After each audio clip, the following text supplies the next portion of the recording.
Hey everyone, Piano Man Chuck here. Now, I have gotten a lot of private messages and requests to review or at least compare the Casio Privia PX-560 and the Roland RD-88. And I think the reason is the Casio PX-560 is still, after 5 years, still Casio's flagship model. It is the top of the line for the slab series of pianos, not the console type. That's different. Those are several $1,000s. But for this slab, portable, carry it around, 88 keys, comparing it with the brand new Roland RD-88, which I've reviewed. Now, for more detail on both of these, I have separate reviews on both of these. But comparing them, first of all, the price was identical, was $1,199 US, $1,199. But it seems after Labor Day, Roland raised the price of the RD-88 to $1,299, while the Casio remains at $1,199, where it's been for the past 5 years. Now, both of these boards are excellent, and the 560 has been my main gigging board when I play with a band. When I do solo piano, that's different. I use all kinds of other digital pianos depending on the location and what it is and so on and so forth. But for gigging with a band, the 560 has been my go-to keyboard. But now that I'm familiar with and have reviewed the RD-88, I am going to take this on my next gig, whenever that may be. I mean, I don't know when we're going to be gigging again with this pandemic going on, but I'm looking forward to trying that out because this looks like it should be a good fit for any gigging keyboardist. So anyway, let me go over some of the differences between the two so that you get a better understanding. And in case you're looking for a keyboard and you're not sure which way to go, but you like both of these, well, let me tell you right off the bat. The key action on each, they're both great. I mean, the key action on the Casio is noisy. There's no doubt about that. But even a piano, an acoustic piano, is noisy. If you could somehow deactivate the strings from sounding, you'll hear the action. It's noisy. Now, if you want to spend a few $1,000s on a Kawai MP11 SE, yeah, then it's going to be quiet. Or a Kawai VPC-1 controller, yeah, it's going to be quiet. But that's a whole different ballpark altogether with wooden key sticks that are like that long, and then the resultant case and everything is like 70 pounds. Anyway, getting back to these two keyboards, they're both weighted, graded, triple sensor, hammer action, all that kind of stuff.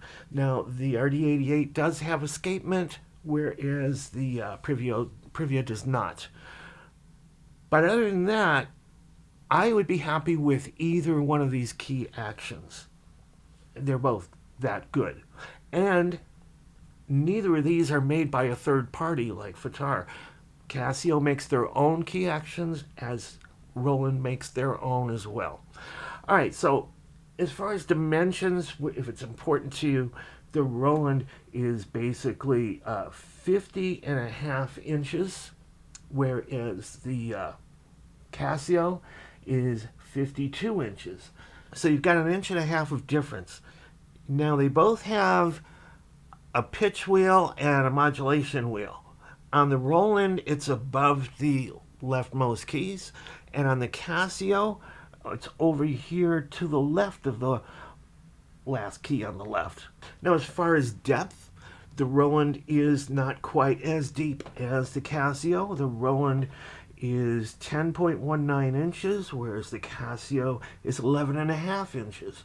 So again, now the only thing is that the height on the Roland, it's 6.31 inches, so that is taller than the Casio, which comes in at 5.8 inches.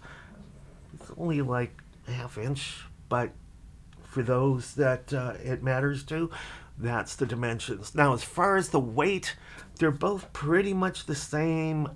But if you're a busking musician, you're looking to cut weight all around, so that, I mean, you're going to be carrying pedals, you're going to be carrying an amplifier, although both these have amplifiers built in. I'll get to that in a second. But as far as the weight goes, the Roland is 29.81 pounds, which is just a tad under 30 pounds, whereas the Casio is 26.5 pounds.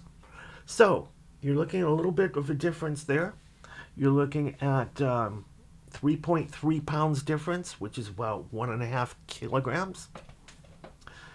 Now, as far as speakers, they both have built-in speakers, 2 larger ones and 2 smaller ones on each of these. We'll call the larger ones woofers, and we'll call the smaller ones tweeters, just to make it easy. Amazingly, the woofers on each of these is the exact same size. They are 4.72 inches round. So that's really cool. The difference comes with the tweeters. On the Roland, the tweeter is 0.79 inches. And on the Privia, the tweeter is 1.97 inches. So more than twice the size. Interesting, though. Now, as far as amplifiers that are built in, the Roland is 6 watts per side for a total of 12, and the Casio is 8 watts per side for a total of 16. Now, I have tried the Roland out in a living room, and of course, we're not having a lot of people over, so I don't know what it's going to be like yet with a bunch of people, but it seems like this should be able to handle that without going to an external amplifier. And if that can handle that, the Casio should be able to handle that as well. And getting back to the key action again, the key action that's used in the Roland is Roland's PHA-4 standard. Now, this is tried and tested. It's been around for a long time. It's actually used in their FP 10, 30, and 60 models.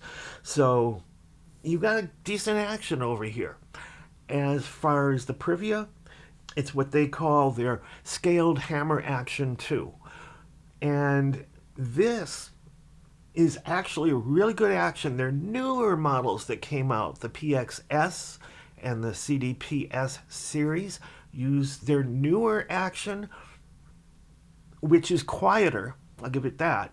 And it's a really nice action, but they're trying to keep things really compact. And as a result, the key action, there's a little bit of an issue where over here on the Casio PX-560, I can play anywhere on the key without problem. On their newer action, you get to that last quarter inch or so towards the fall board, and it's a little bit harder to play because it's not quite as long. So you need just a little bit more pressure. It's not anything that's going to throw anybody off, but if you are a jazz or classical pianist, that's something you might want to take into consideration. But as far as this model, the PX-560 versus the RD-88, I don't think you're going to have anything to worry about. You can't go wrong with either one of those actions. These are both great to play. The closer you get to the fall board, the more pressure you're going to have to do, but that's not quite a problem here. Now, as far as parts or layers or how many sounds can sound at the same time. So with the Roland, that's 3. With the Privia, it's a little bit different. I mean, you can have 3 parts here, okay? And when you do a layer, you've got 2 parts across the whole keyboard. And then when you do a split, adding a third, that third becomes by itself, solo, to the left of the keyboard split. And to the right is your layer. Now you can get around that and layer 3 together, but you have to go through menus and set it up and all that kind of stuff. But the good news is you can set it up where you can specify which tones go to what. Now, as far as the Privia in your gigging menu over here, you've got 4 different tones that you can put together. Now, you can put together a layer across the entire keyboard, just like you do with this 2-part layer. When you add a 3rd part and a 4th part, those are both to the left of the split point. You got a split. So you can have a layer on the left and a layer on the right, completely different sounds. But you can also trick this thing into setting the split point all the way to the topmost key. And when you do that, you basically have 4 different tones that you can layer together across the entire keyboard. How cool is that? All right, but that's not all. You gotta take this one sitting down. You sitting down? All right. They have this thing called Hex Layers. Hex means 6, and layers means more than one sound at the same time. So a hex layer, just like it sounds, is a single tone. It's classified as a single tone, but you get to set up all 6 tones that make up that single tone. So you've got 6 things layered together in one hex layer sound. Very cool. Take it a step further. Because you can have up to 4 different sounds chosen to layer together, 4 hex layers gives you 24 sounds playing at the same time. So you've got these lush, intense layers of 24 different tones all at once. It's so cool. Now, if you're not familiar with hex layers, and I don't expect you to be, it's kind of a Casio thing, you've got to go ahead and watch my video that explains that. I'll put a link in the description. But you can do so many things with hex layers. It's unbelievable. It's not just what sounds you put together, but what part of the keyboard each one of those 6 sounds takes up.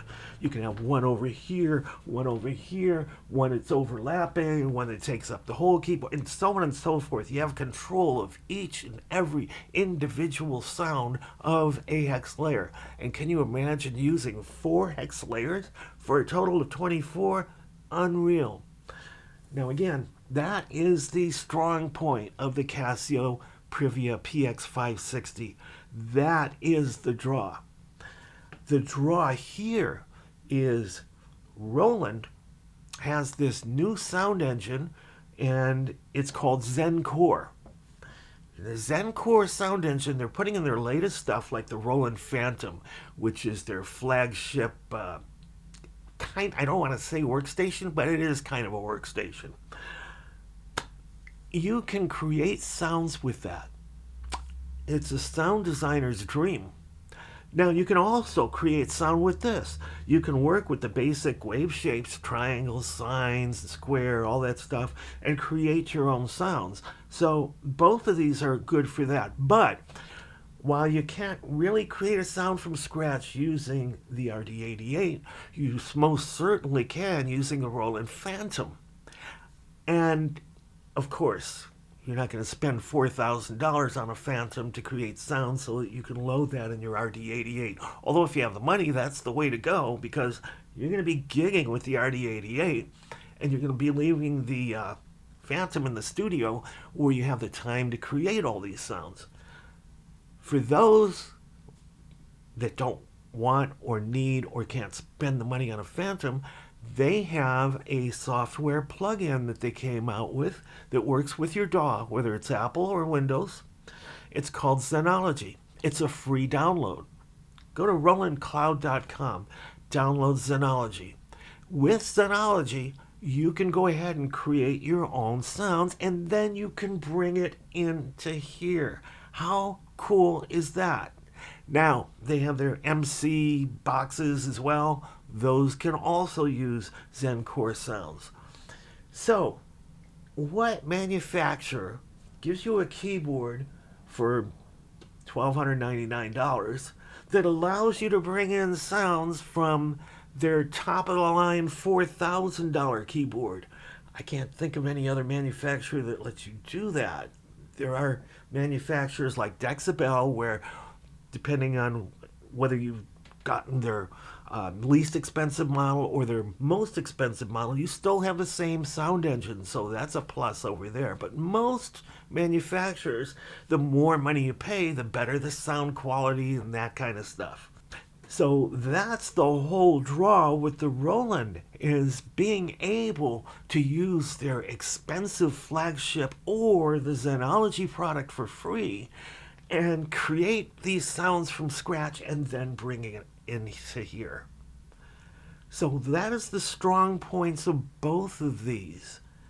And I don't know what I like better. I mean, I've been using the Casio for years, but again, when we start gigging again, I want to try this on the next gig, and whenever that happens, I'll come back and report on how it went. Now, there is one more draw. The Casio PX-560 has 650 different sounds built in. The Roland, ready for this? 3,000. 3,000 different sounds built in. How cool is that? Now, navigation, that's another big thing for me.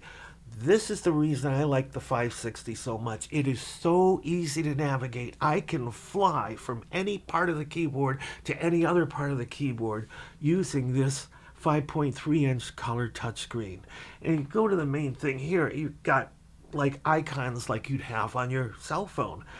And you can actually swing it over to the next page and you got more icons.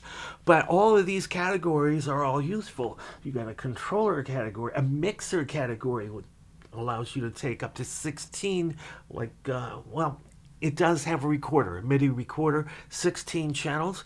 So if you go into the mixer, you've got all 16 channels here. It's showing 4 at a time, but you can scroll to get to the next 4. Really cool. That's another thing that the Casio has that the Roland does not. You've got a recorder. It's a audio recorder or a MIDI recorder. It's your choice. And again, 16 channels. And that doesn't mean just 16 sounds, because if one of those channels is a hex layer, that's 6 sounds right there. So, see where I'm getting at? I love this board because of those capabilities. Now, this doesn't have the recorder type of thing. Now, each of these does have a drum section, and you can use it to accompany yourself or come up with a rhythm section, but this takes it a little step further. This is like having an arranger, okay, with the 560. If you'll notice the top panel over here on the left side, the topmost buttons here are for recording, and the lowermost are kind of like for your drums arranger type thing. You've got intros and fill-ins and variations, and you can synchronize your ending and all that kind of stuff. It's really, really cool. And on the right side here, this is just rhythm control over here, and you have 24 banks of 4 registrations. So basically you have 96 different slots that you can save your sounds to. Not your sounds, but you make all these changes, you get everything the way you want it, you save it to one of these slots. The Roland has a similar thing too, but it has 100. It has 10 banks of 10 registrations each. So up to 100. Same idea. But this touchscreen here, it's just wonderful. There's so much stuff you can do. Now, this does have a jog wheel to make things easier. The Roland does not. It has up, down, left, right, cursor keys, increment, decrement. This has all that too, but it has a jog wheel, which makes things much nicer. But Roland knew, since you didn't have a jog wheel, people aren't going to sit there and press things to, let's say you want to get to the 100th sound of a sound category. You're not going to sit there and press the thing 100 times to get to that. So instead, when you hold it down, it skips by tens. So if you're holding it down, it'll go from 1 to 11 to 21 to 31 to 41. It takes a couple of seconds. Yes, the jog wheel be nicer, but they did think of that. So up, down, left, right, if you hold those down, it skips by 10. It helps a lot. And it goes pretty fast too. Now, choosing sounds between these two. Here's the thing. Real quick. You'll see the concert grand is the default, and you've heard me play this in the beginning, so you kind of get a feel for what the two pianos sound like.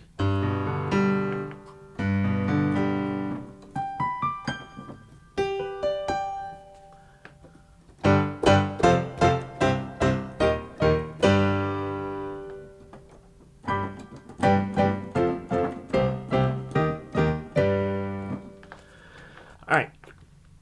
Now, each of these has a ton of pianos in it. So if I go over here to the concert grand and hit enter, these are all the pianos I have available to me, and there's a ton of them. Whereas over here, I go to the tone category. I'll press on this grand concert. These are the pianos that are available to me here. There are 8 pages of pianos. You're looking at page 1. Then there's electric pianos, organs, guitars, basses, strings, brass, reeds, synths, ethnic, general MIDI, drums, and there's hex layers as well. With this one, I just use the right cursor button and I get to the next category, which is pop piano, and then electric grand, and then electric piano 1 and 2, and electric organ, and pipe organ, and reed organ. And there's just so many different categories, much more than what you're seeing over here. These are actually scenes, not individual tone categories, but that's beyond the scope of this. Watch my review on the RD-88 for clarification on that. So, speaking of organs, here's a drawbar.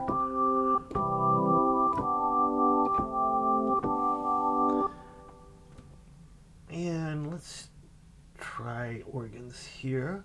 Here's a drawbar.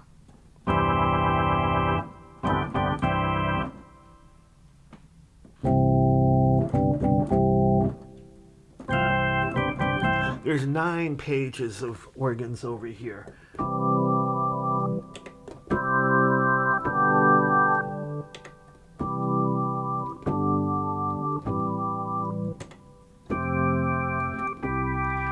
And there's a lot over here too. So no shortage. And again, 3,000 instruments here, 650. Arranger capabilities, but you can have accompaniment over here as well.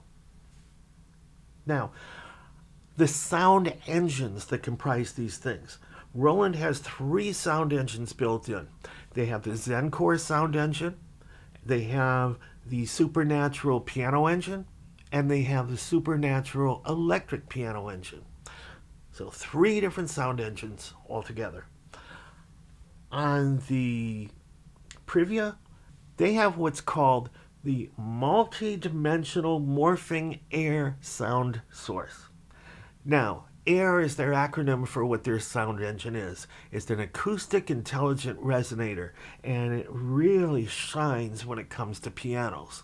And sounds are a matter of personal preference. So somebody might like this better, somebody might like the Roland better. But I'm telling you right now, this is already 5 years old. This is brand new. Both have a million different parameters of things that you can manipulate here on both. Both have a ton of sound effects, but you have some heavy, heavy duty editing of everything here. You can edit the sound effects. You can edit so much stuff. You don't have that much editing here, but again, you can do that on the Roland Phantom, or you can do that with Zenology. One more thing, a big plus with the Roland over the Casio. This is also a master MIDI controller. You have master MIDI controller capability with this, and it is awesome. You can go really deep with that. On the Casio, not so much. If you're using the Casio to control basically a virtual piano program on your computer, you're all set. You can change stuff on your computer. You can change from one piano to the next here. But if you want to change the bank, you can't do that here. This doesn't send that kind of MIDI message. This one does. So that, I know, has been one of the biggest complaints about the Casio that there's been, that they can't use this as a master MIDI controller. Now, as far as polyphony, Casio comes right out and tells you it's 256 note polyphony, which is excellent. Roland doesn't really tell you how much polyphony there is. I'm sure there's more than you need, but with the Supernatural piano, it's basically unlimited. But the rest they don't really tell you, but it has been working out fine. Again, there's only 3 different parts or 3 different sounds that you can play at once. So with this one, you can play up to 24 at once, again, with the 4 hex layers. Now, here's the other thing. Like I said, I can fly around on the Casio PX-560, literally from one part of the keyboard to another using this touchscreen. I have never been with another keyboard where I can get to one section to another so fast. Now, the Roland takes a page out of the Nord playbook for this. Kind of. With Nord, everything's a dedicated button or a knob, which is really cool because you don't have to really do menu diving. You just have to know where the buttons and knobs are that you want. And surprisingly, that comes pretty fast. You have that out on a gig or two and you learn real quick. Roland has a similar idea here. Now, the dedicated knobs here, there's only 3 on the Casio, and you've got basically 9 here. Well, actually 4, including the volume on the Casio. But these 3, like on piano, it defaults to EQ. But you can assign them to whatever you want them to be. Same thing here. These 4 knobs over here, right now they're set for whatever is written on top of them. Tone color, which is basically stereo separation. You can go all the way from mono to fully separated. Multi-effects, chorus and delay, and reverb. And again, there's a ton of reverb here, as there is on the Casio. But press this button, EQ adjust, and now these become EQ. So I don't have to go to a menu to adjust EQ. I don't have to do that here either, but on a lot of keyboards you do. Now, press this button, assign, and these knobs are whatever you have assigned them to be. Go to the next one, compressor. You've got a compressor here, so you can turn on a compressor with the press of a button, and you can actually go into that and change the settings to tailor that to whatever it is that you're looking for. Transpose, also right here, no menu diving, just like it is over here. Transpose, no menu diving. And like I showed you, the mixer over here, this also has a mix. Since you only have 3 parts, these are the levels of those 3 parts, of each one of those 3 parts. They're listed: lower, upper 1, and upper 2. So upper 1 or upper 2, that's your layer. And if you're going to use a split where the lower becomes to the left of the split point and the layer, upper 1 and 2 are up here, you have control of all 3 of those sound levels with these knobs right here. And over here on the Privia, you have that control right here. Now, the RD-88 also has a microphone in, and that being a sound source, this knob over here controls the volume of that as well. Now, the Casio does not have a mic in, but they do have line inputs separate left and right, which is really cool. The Roland does have a line in terms of those mini stereo jacks, 1/8 inch TRS, so they have that.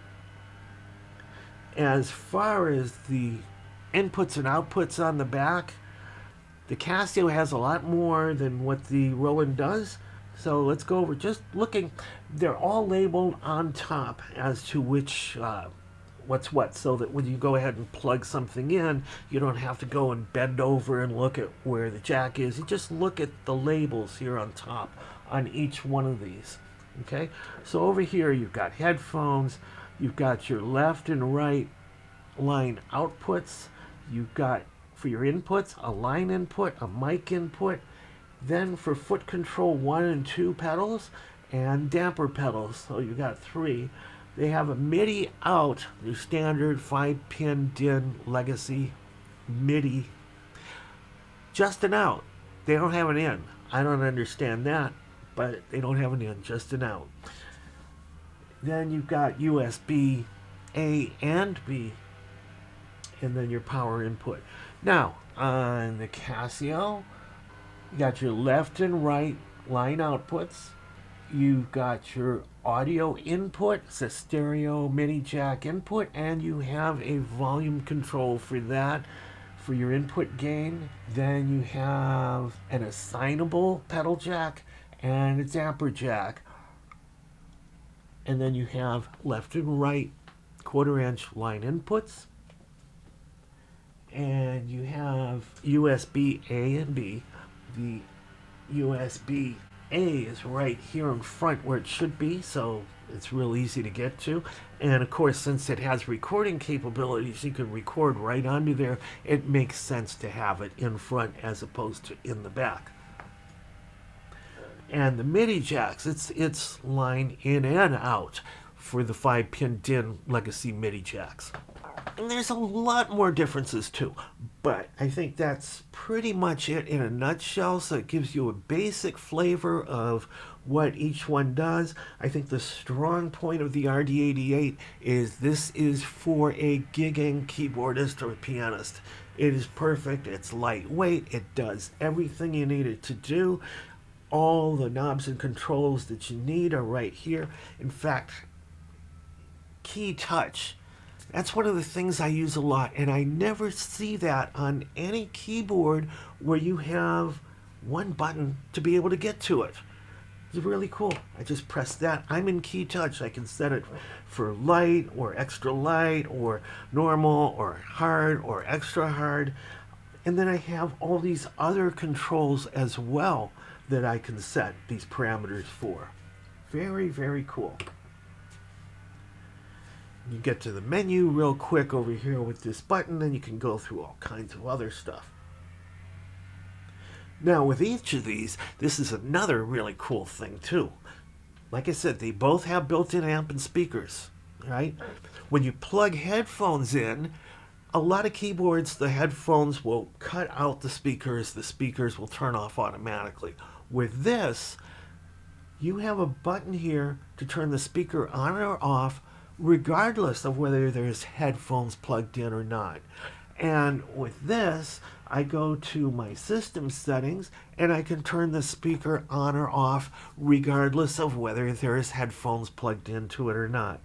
Now, I took a picture of the left half and right half of each one of these and put those together so that I can show you side by side, or in this case, up and down.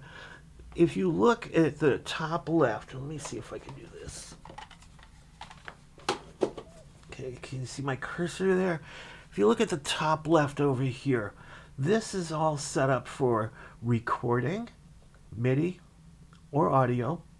And these 5 buttons over here, actually 6.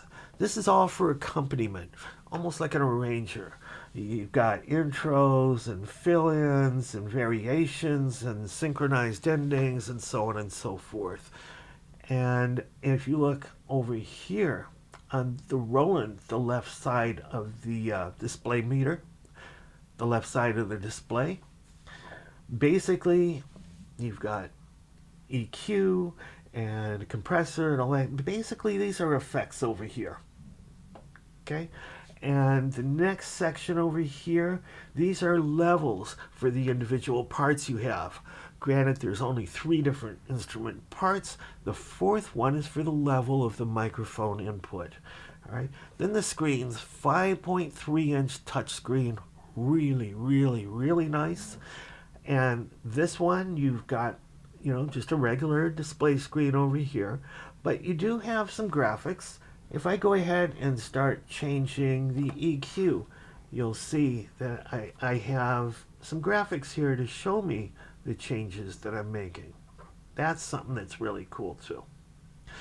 And of course, you've got graphics in this one as well. So when you go ahead and change your sound envelope, you're looking at a graph of your sound envelope. This has got a lot of stuff to it. And to the right, over here, you've got basically tempo stuff. And on the bottom here, this is how you get to your banks, your storage, 96 storage slots. On the Roland, basically, this is where you choose your category and sound, even though these are scenes. But the real way to choose sounds is once you get into here, then you can go ahead and change categories and pick sounds within that. That's how you get to your 3000. And over here, you don't need that because you have a touch screen. So basically, you go to tones, and you got your 4 different tones that you can choose from and where they go. Whether they're layered together or they're separate. Split points can be changed easily on these. Layers are a breeze to set up on both of these. And that's pretty much it. So anyway, I'm sure I skipped a whole lot of stuff. These are both pretty complex instruments. There's a lot to each of these. I'm going to put links in to my review for each one of these that I've done separately. And then you decide. So I hope this helps you out. Piano Man Chuck. Peace out. Thanks for watching.